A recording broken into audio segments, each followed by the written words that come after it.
So on your autosomal pedigree sheet, we have two different presentations. You have a presentation on this side where the disease is hooked to the dominant trait. So you're going to have it if this is your genotype. You're going to have it if this is your genotype. You're totally not going to have it if this is your genotype. Or the diseased trait would be hooked to a recessive allele. Here you're fine, here you're fine, here not so fine. So you were looking at two pedigrees. When you take a look at these two pedigrees, you can clearly see over here on pedigree 2, there are carriers. On this side, there are no carriers. And in this particular application, we know about carriers. Often, we never know if we're a carrier or not. So this is not super real world. This is posthumous information, which means these people have died.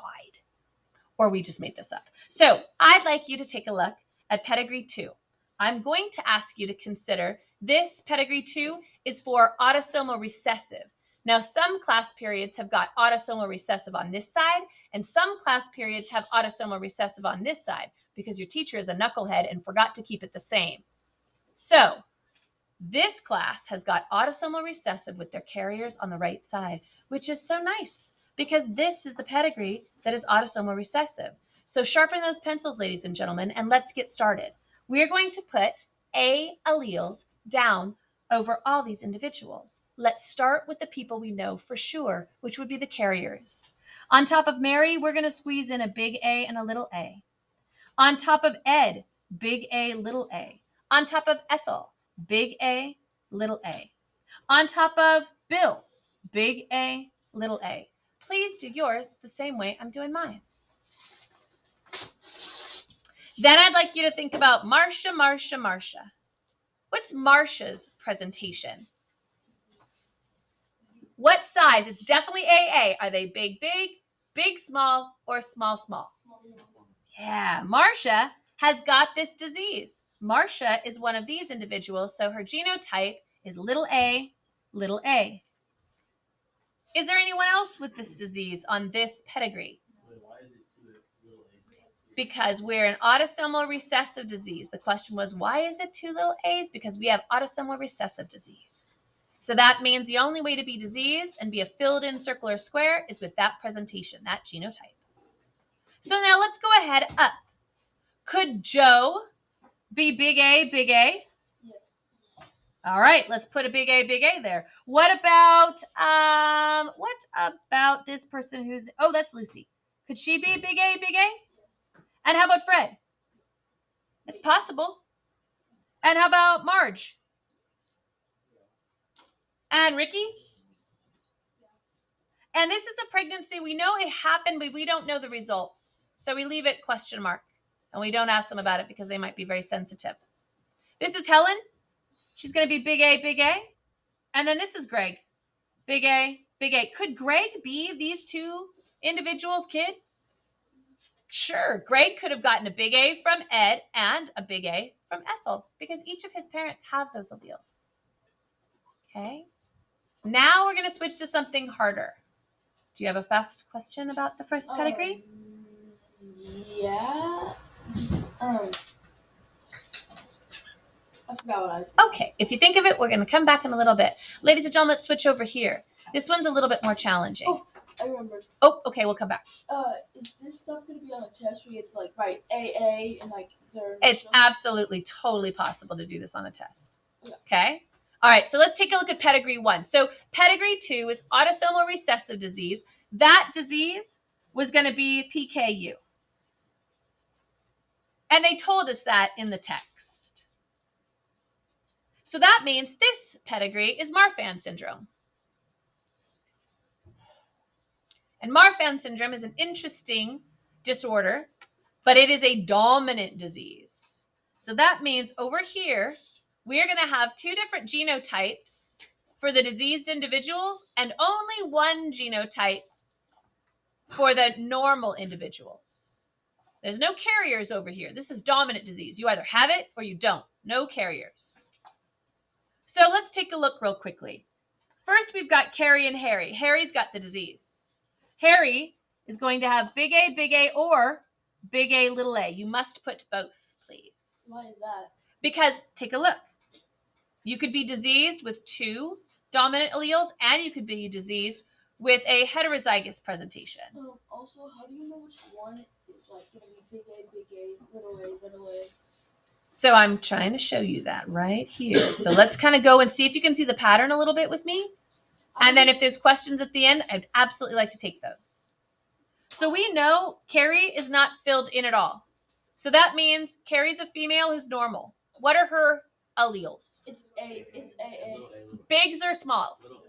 Yeah. So Carrie, we're going to put little a right on the top. I messed up on my question. It's okay. How do you know if it's gonna be like? Oh, how do you know if it's autosomal dominant or autosomal recessive? Yeah. That's a great question. I will try and tell you. Okay. Unless I'm actually just showing you a piece here and saying, what do you think it is? And you're going to look for carriers. If I showed you this and you could see carriers, you'd have to go with recessive because there's no such thing as being a carrier with a dominant disease. So if there are carriers, then yes. If there are carriers present, then it has to be recessive. If there are no carriers present, you have to ask, are there carriers? And I would say yes or no. And if there's no carrier, there's a really good chance it's dominant disease. All right, let's finish filling out some of these alleles.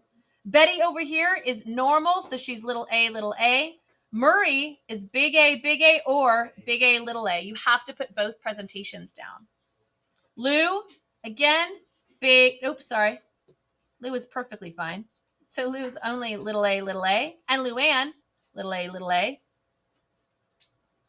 Bart, little a. Betty, big, or big, small. And then Barney, little. Homer, little. Wilma, little. And Peter, little. So now I'm going to zoom in and I'm going to ask you to kind of really put your attention into these individuals who have the disorder. We can't say that Harry's either this or this. That's not good enough. But the answer is written in the kids. Or if you're looking at a second generation or a third generation, the answer would be written in their parents. So take a look. I'm going to start with Betty, way down at the bottom. Betty could be big, or Betty could be big, small. Who are Betty's parents? Mary and Betty. So that's a Murray, but I like that. That's fun. Okay, so we're going to go up the line to Betty's parents. Yeah. Oh, that's Dottie. That's Dottie. It's so hard to see. So Betty's mom is Dottie, and Betty's dad is Murray. What's the only thing that Betty's mama could have given her? A recessive A allele, right? So could Betty here be big A, No. Because she has to get one piece of information from each of her parents. She had to get a little allele from her mom because that's the only thing her mom has. So that means this lady's got to be heterozygous. So you're saying it's big A, little a? I am saying that because of what you just said. Her mom only has little a's. Let's go talk about Murray. What's Murray's presentation and why? Look at his parents.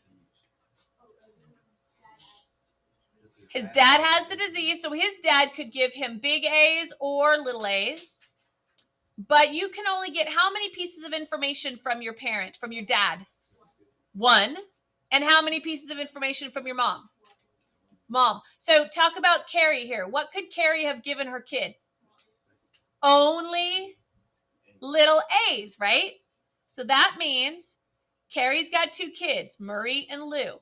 Carrie gave Lou a little A, and Carrie had to give Murray a little A. So it's the only thing she could have given her kids. So Murray is not homozygous dominant. Murray has to be heterozygous, which also works if you look down. Look at Murray and Dottie's kids. Look at Bart. Bart's fine.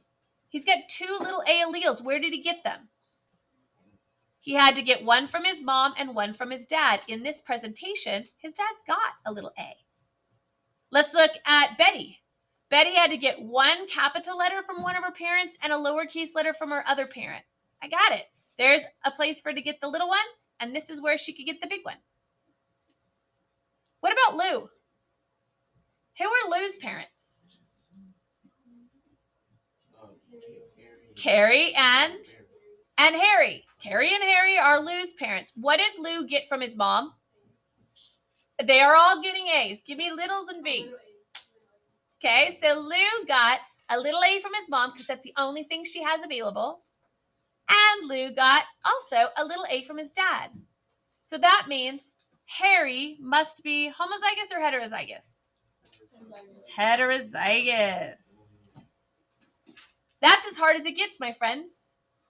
Okay, make certain that you follow those bloodlines. Okay?